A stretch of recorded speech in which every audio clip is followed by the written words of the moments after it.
The 2010 Institute of Architects Gold Medal has been awarded to Lindsay and Kerry Clare. It's the first time the medal's been awarded to a husband and wife team, as they celebrate 30 years of outstanding practice. When we were informed, it's sort of quite exciting to undertake that, but also a bit daunting at the same time, because all of a sudden you realise that things that you might have been working on 20 odd years ago or longer, people start looking at quite seriously, when at the time we were just doing the work. The Clares are part of an elite few to have won the Robin Boyd Award, Australia's most prestigious housing award, twice. The first of which was for the Clare residents in 1992. In the early 90s we were able to build our own home for ourselves, and we've got 5 children, so it had to accommodate a large family, and we've sort of nominated it to you as a milestone in our career, because it was a project that we've done for ourselves and had a certain freedom that you don't normally have. Having a large and young family, we needed quite a lot of space. And we actually built a house because we had purchased an old banana farm, and we had sort of subdivided it, and we were thinking of selling one block and building on another. And we thought every day we're going to drive past the block and someone's going to build something we don't like. So let's build something there first, live in it for a while, sell that and move on to the other block.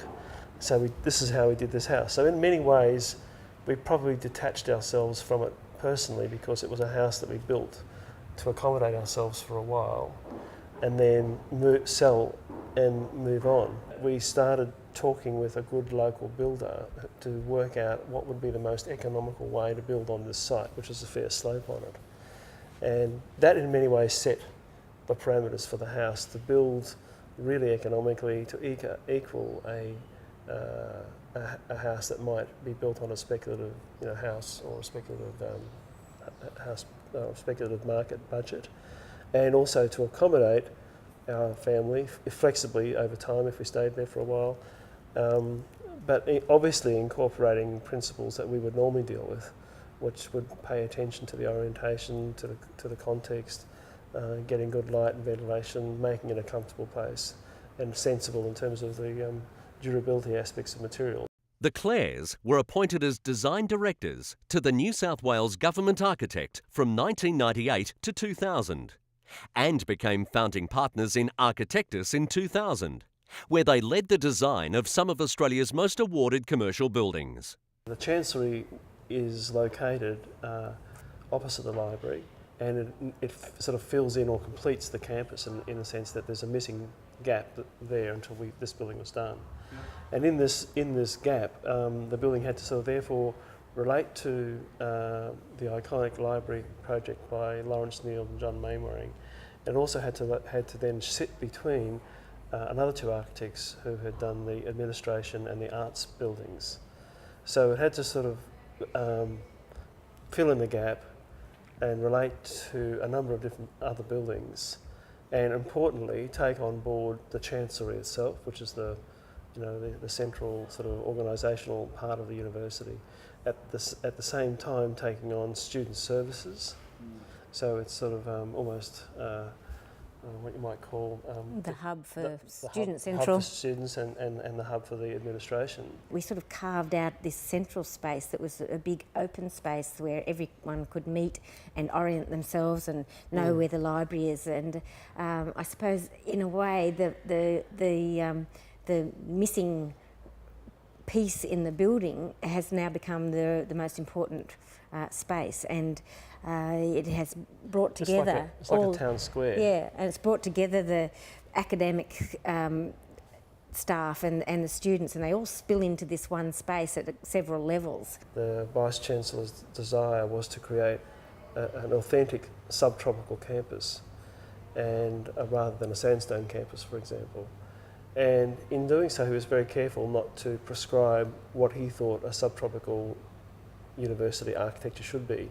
In many ways, he's left that to the architects. And in this situation for this building, this space then actually became important socially, but also it was critical for it to work environmentally so well that in creating the space, the natural light and ventilation to the space and the ease and comfort of being in the space therefore became important. Otherwise, if you make the space and it's not comfortable, people aren't going to hang around fundamentally.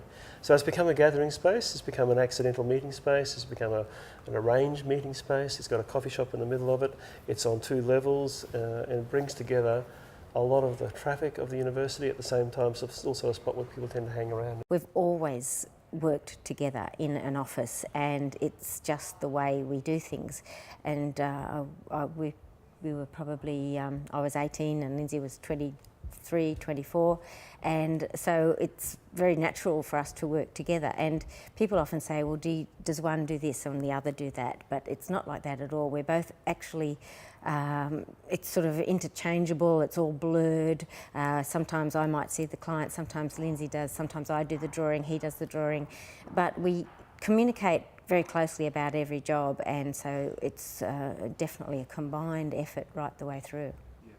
But mind you, having said that, I know that Kerry is better at some things than I am, but I'm not better at any things than she is. Well, that's nice of you to say.